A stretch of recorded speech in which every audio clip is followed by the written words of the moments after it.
के तेरे मीत तेरे संग के सहारे, ढूंढेंगे तुझे गली गली सब ये गम के मारे, पूछेगी हर निगाह कल तेरा ठिकाना, तो जाने वाले हो सके तो लौट आना। साथियों नमस्कार, मैं हूं हरे कृष्ण प्रकाश और आज हम उपस्थित हैं पूर्णिया के रजनी चौक स्थित चटकधाम साहित्यिक चौपाल में।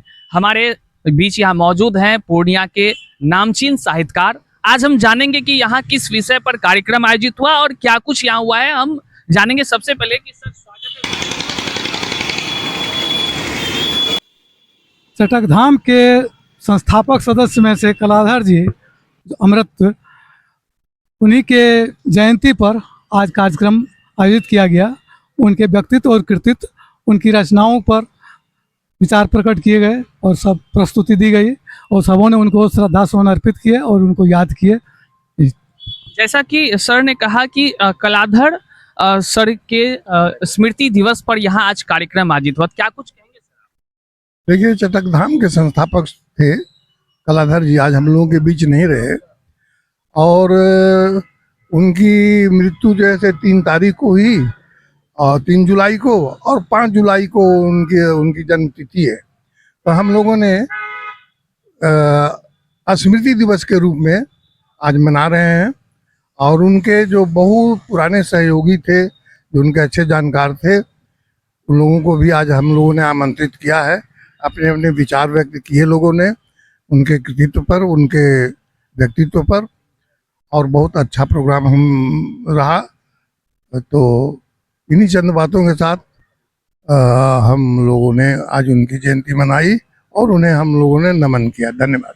आज के कार्यक्रम में सर जो है कि जो कलाधर सर हैं उनके विषय में जो चर्चाएं हुई, उनमें कुछ विशेषताओं को आप बताएंगे जो कि दर्शक भी जान पाएंगे।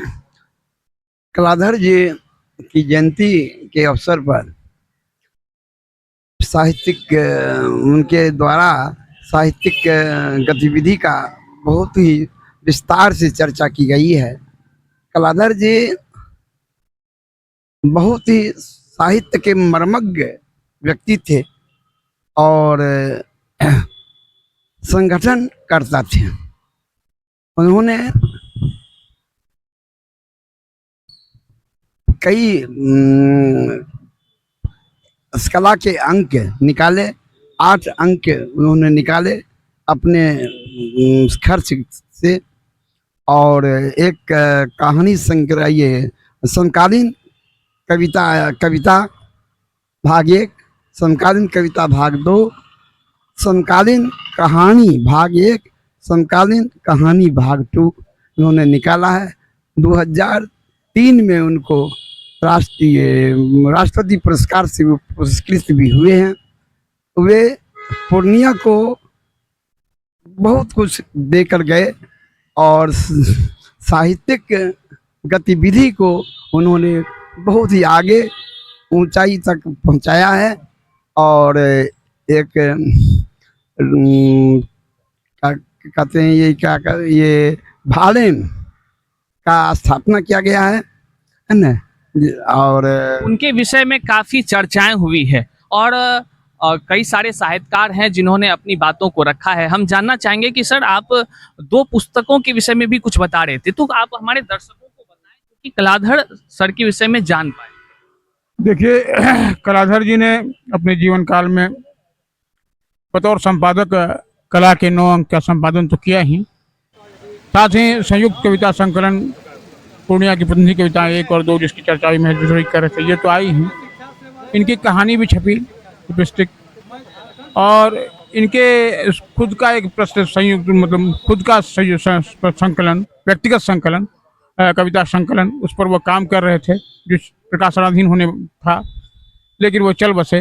लेकिन उनकी कृतियों की अगर खोज हो तो निश्चित तौर पर उनके छपे हुए आलेख, उनकी छपी हुई लघु कथा, उनकी छपी हुई कहानी और छपी हुई कविताओं के साथ साथ फेसबुक पर जो उनकी कविता है, जैसा कि आदरणीय गिरिजाओं ने कहा कि आज उन्होंने उसको संकलित करके भेजा भी है प्रेमवत जी को, तो ये तमाम चीज़ें खोजने पर पता चला कि कलाधर कितने सशक्त रचनाकार थे।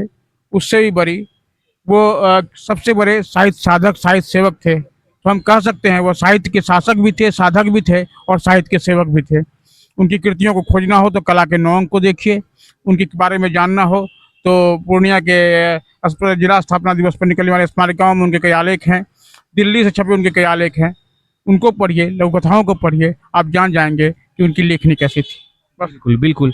साहित्य ही समाज का धरोहर है, ऐसा ही कहा जाता है। और जरूर आप अगर साहित्यकारों की कृति को जानना चाहें तो उनके विषय में जरूर उनकी रचनाओं को पढ़ें। ये तमाम चीजें यहाँ उपस्थित पूर्णिया के चटकधाम साहित्यिक चौपाल में मौजूद साहित्यकार कह रहे हैं। और जो है कि कलाधर स्मृति दिवस के मौके पर आज जो यहाँ कार्यक्रम आयोजित हुई, सभी ने कहा कि सफलतापूर्वक उनके कलाधर जी के विषय में चर्चाएं इन्होंने किया और बखूबी उनको हर व्यक्ति के जो है कि मनों में उनकी जो रचनाएं हैं वो आत्मसात होनी चाहिए। बहरहाल इस वीडियो को जरूर शेयर कीजिएगा, चैनल पर नए हैं तो सब्सक्राइब कीजिएगा।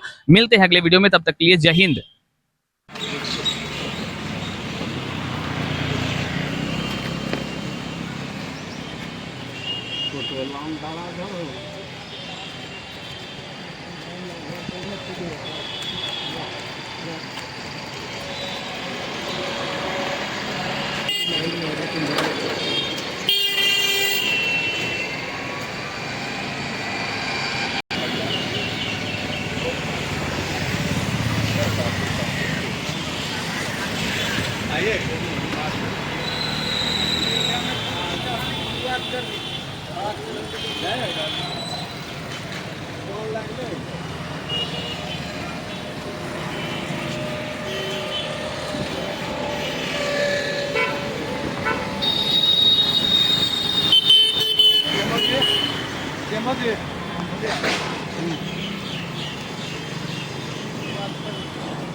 खेत के साथ वापस वहाँ डाल इसी तरह खेत के साथ वापस माल नहीं, क्या हमें माल नहीं, माल छूटना होगा। माल फिर उस कहानी को मैंने दोबारा डाक से भेजा। वही कहानी फिर हो बड़ी कहानी फेमस हो, वो कहानी कई नहीं कलम पहली बार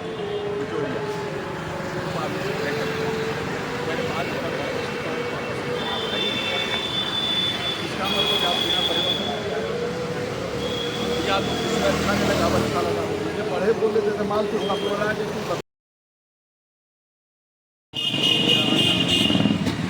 बचपन के तेरे मीत तेरे संग के सहारे ढूंढेंगे तुझे गली गली सब ये गम के मारे। पूछेगी हर निगाह कल तेरा ठिकाना, तो जाने वाले हो सके तो लौट आना। ये घाट तू ये बाट कहीं भूल न जाना, तो जाने वाले हो सके तो